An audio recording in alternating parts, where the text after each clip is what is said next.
shit on it. Dust from here is moving to here. Wouldn't it be better if we did it? Buddy, where is this sun coming from? The top of your head is just shining like a tic tac.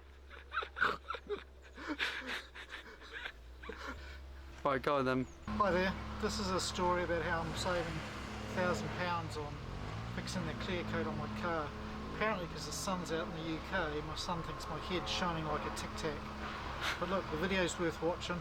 It's pretty short, it's pretty simple, and there's an easy way to save some money. So this video's unsponsored in terms of the tools and materials that we used, but let's go through what we used to do the clear coat on this particular car. Frog tape, masking off paper, wet and dry paper, some 2500, 2000 and 3000 wet and dry paper. We also used 1000. When I used the 3000 I just did that by hand. When I used the other paper I put it onto a sanding block, which is flat on the bottom. Sanding block, microfiber towels, polishing pads, hard ones, some 3M Cut Perfect Extreme, soft polishing pads, and these were used with ultra fine SE, a dual action polisher, and some 2K lacquer.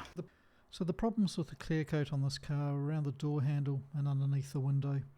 So I masked off and sanded down with 1000 and 2000 to get a smooth transition between the existing paint and the peeled clear coat. When I masked off for spray painting, I masked off a larger area, so I'd have a smooth transition between the old clear coat and the new.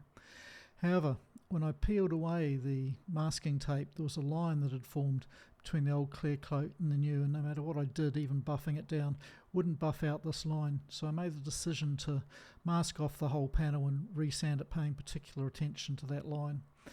Now the lesson here is don't mask off mid-panel. Always choose a break in the panel or just mask off the entire panel. I scuffed it up with 2000 and then prepared to respray the whole thing again. So put 3 coats of clear coat on, and I was wandering around with my phone just checking the timings because it happens fairly quick. There's only 3 minutes between each coat, so I didn't want to muck it up. Now you'll see here that the existing OEM panel is nice and shiny, and the panel that I've just sprayed is slightly mottled. That's because that's orange peel. So here's a little bit behind the science of orange peel and what you can do about it. So this is what things look like. Metal, primer, paint. Then we move on to clear coat, and when that gets sprayed on it goes on like this.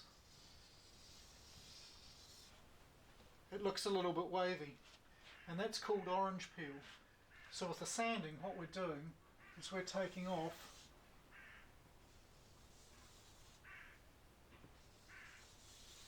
the layers of clear coat, so we get to this point here, which is nice and flat, and that'll be nice and shiny when we do the rough cut and the polishing. Now the mechanic was quoting me £1,000 to do this, but the paint was in decent condition and hadn't oxidised. This is why I'm taking this approach and just applying the clear coat. So I mask up again in preparation for using 1000 wet and dry, and I use a block to get rid of those tops of those little wavy bits on the clear coat. I do an experiment on the top part of the panel just to see how it works, and it's looking pretty good. I did 2000 on that as well. This is me sanding the main bulk of the panel with the 2000 grit, wet and dry, just taking my time. There's no rush. Making sure everything's wet, and also I try and keep things nice and clean. I'm wiping down fairly regularly.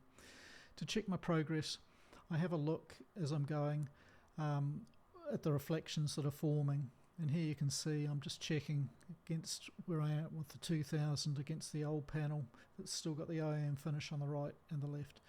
Now I'm doing the same check again, and I've got 3000 grit sandpaper has been used on the left panel, and I've got the OEM one as a comparison. So just a quick recap, I've gone through and I've used 1000 and 2000 with a block, and then I've just used 3000 just with my hand only. And now I'm in the process of applying 3M Ultra Extreme Cut with a DA dual action polisher. Again, I take the same approach. I do an experiment on the top before I move on to the main panel body, and I can see that the top part of the panel is looking good. So now I'm doing the main part of the door. One thing to bear in mind is that the clear coat would have gone on at about 40 or 50 microns, and each sanding approach we take just takes off a couple of microns. So by the time we've finished, we've only taken off a total of about 6 microns. So after the polishing with the extreme cut, it's starting to, you can see a bit of a reflection starting to form in the panel, and you can compare it to the OEM one on the right hand side there. Our next step is to use 3M ultra fine and a blue polishing pad. It's dappled, and again I take the same approach. I do a bit of an experiment on the top, and I think you can probably see that's quite shiny there, so I'm pleased with that. So I then go on to polish the whole panel using the same approach. Again, just take my time. The more time you spend here, the better your end result. And what I'm using to wipe off the polish between the excess polish is a microfiber cloth. It starts raining, so I have to come back and do the under the handle the following day. Here we go, I'm finishing off that little bit that needs done, and you can see it's starting to get shinier and shinier just as we go through it, and it looks pretty even. So I think the best way to show you how the polish on the panel's coming up is to give you a couple of examples with some reflections. So that's the freshly polished panel. You can see on the wee stool the red item there, and that looks okay. So having a look at the rear door, we can see a similar angle, and I have to clean the panel up, it's a bit grubby, but it's looking okay. Let's go on and have a look at the costs. So the clear coat costs 40, and the extreme cut and the ultra fine, they were also about £40 each. The sandpaper was a tenner, and the polishing pads were 25. They came in packs of 2. So overall the whole thing cost me around say £200, and the paint shop was wanting to charge me around £1,000.